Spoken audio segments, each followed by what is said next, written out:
since November 18th, there has been an outbreak of wild mushroom poisoning in the Bay Area. The poisonings have been linked to something called the death cap or amanita mushroom. The patients have ranged in age from the youngest was 19 months old to the oldest of 56 years old.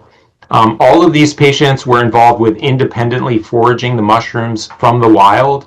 They did not purchase these mushrooms from a store or a farmer's market, restaurant, or some kind of roadside vendor. Almost all of them, in fact, all of them were hospitalized. A few of them were able to be discharged relatively quickly within a day or two. Some of them have been in the hospital for several weeks. So there's variability. Some of them are quite sick, as I mentioned.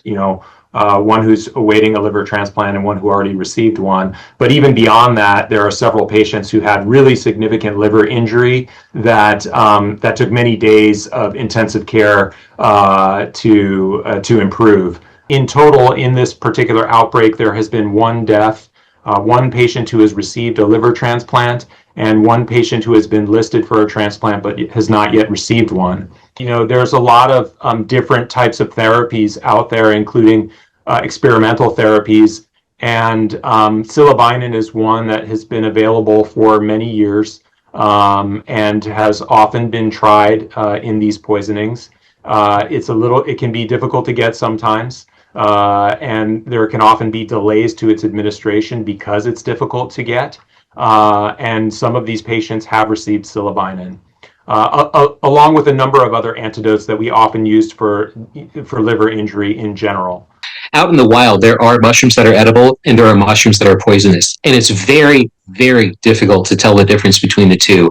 And we always recommend at Poison Control in our educational sessions and to the public that expertise is necessary to tell the difference between the two. We don't recommend that anybody ever go out foraging for wild mushrooms because it's so hard to tell the difference between an edible mushroom and a poisonous mushroom. This is called the death cap mushroom or the amanita mushroom, and it's one of the most toxic mushrooms worldwide. It has a very sneaky kind of toxicity in that it tastes fine. It tastes like a regular mushroom, doesn't taste bad or spoiled, and patients usually don't have much in the order of symptoms for the first several hours after they eat it. So they feel fine for several hours, and then sometime within the first 24 hours after that ingestion, they start to get some severe problems that come from the progressive damage to the liver. So they'll get nausea, vomiting, diarrhea, or jaundice, which is yellowing to the skin. I want to just first emphasize that the single most important intervention that we have at our disposal here is to prevent the exposure in the first place. And that's the message that Dr. Rangan was mentioning about avoiding foraging unless you have incredible expertise in this area.